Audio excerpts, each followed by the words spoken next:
Tapping. I can hear tapping. My eyes drifted to the faint glow of my alarm clock.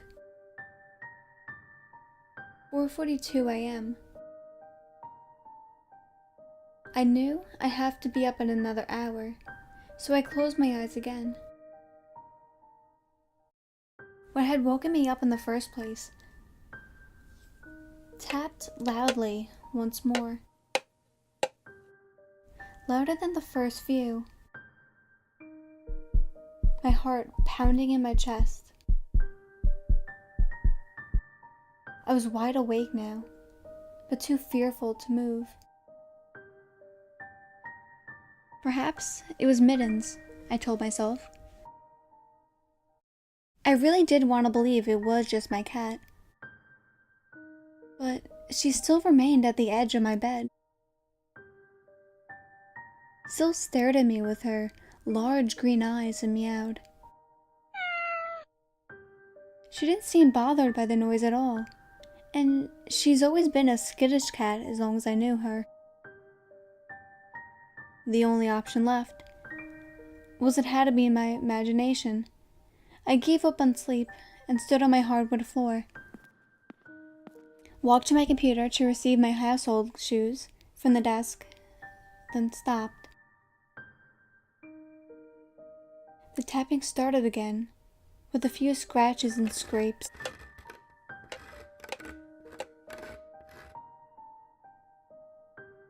It almost made it sound like broken Morse code. Tap, tap, tap, scratch, tap, tap. I turned, wondering if Mittens had followed me and managed to make the sudden noises. But no, Mittens was gone. My closet door has been opened just a crack, just enough for Mittens to have gone inside. I guess I left it open before I slept. Flipped the light switch on my way to the closet. Just as I reached the doorknob, something soft brushed against the back of my leg. I nearly screamed. It startled me so bad, and I stumbled backwards onto the floor. I stared at my beds underneath, staring into a pair of playful green eyes that shone white in the light. I didn't expect to see Mittens' whole body, seeing as she was a black cat with a name fitting her white paws.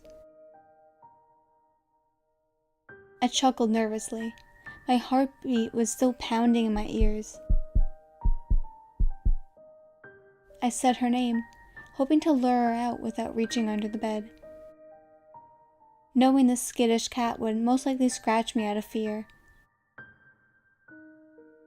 The eyes blinked, and I heard her meow. It had come from behind me. I twisted around to see what was behind me while still sitting up on my knees.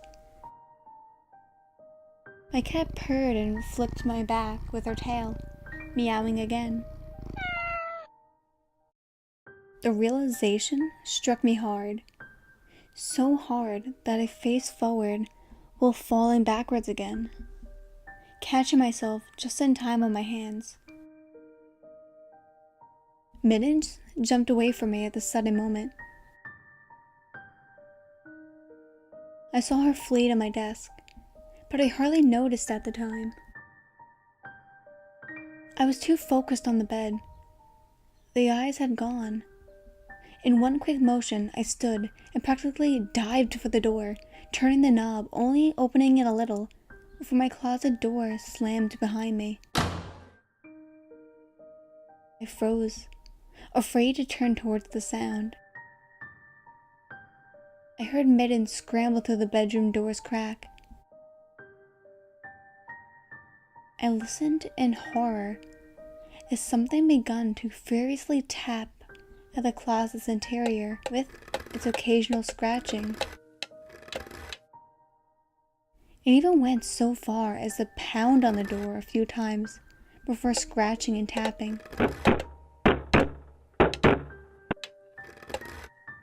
I still don't know how long I had stood at the door, listening, before I snatched my phone and left the room to call the police. From what I remember, they found nothing but mittens hiding at the top of the fridge. I'd still gone to work that morning. On my way back home, I decided to stop by the store to buy a frozen pizza and ice cream, as well as some wine if the tapping started again. My brother had given me a movie to watch before all that happened. A comedy. Just the night before that thing came into my home. I checked the closet the instant I came home, revealed to find it still closed. I left the bedroom. I'd never been so grateful to have an old home with locks outside the room's doors, being able to lock that creature where it resides. The movie started, and Mittens had already curled up next to me and fallen asleep. About halfway through the movie, my laughter was interrupted. I nearly dropped my spoonful of ice cream onto the floor at the sound of tapping. I ignored it and gulped down some of the wine, waiting for it to stop. It eventually did, followed by the sound of a closing door. I slept on the couch that night with Mittens and fell into a drunken slumber. That had only been last night. When I awoken only an hour ago, I felt a very warm hand wrap around my ankle that had dangled off the couch. Before I could react, I felt sharp teeth sink into the back of my ankle that seemed to come from the hand, and I kicked the thing away with a scream.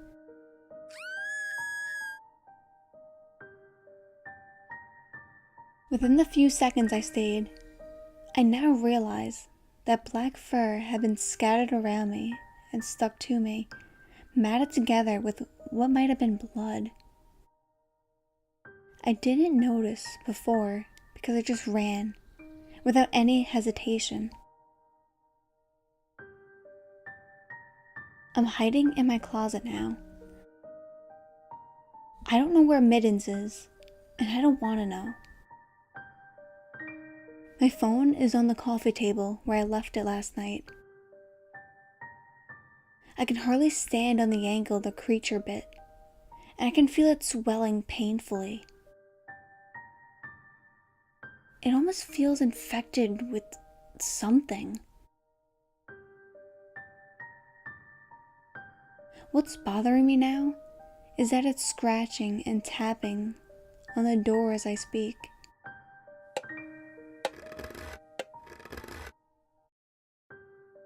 They're getting faster and harder. It's frightening me that I'm stuck in here having to hear it. It might just drive me insane. What frightens me most isn't the thing outside the closet.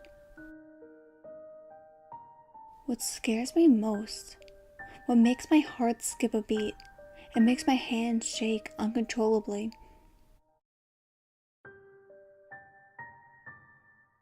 is what is carved into the inside of the closet door. Mind you, I turned to see what had been carved onto the wall on my right. I never wanted to scream more in my life. Next, T, you. I immediately faced the closet door again. But It's not just the words etched into the wall that's bugging me as much as it should.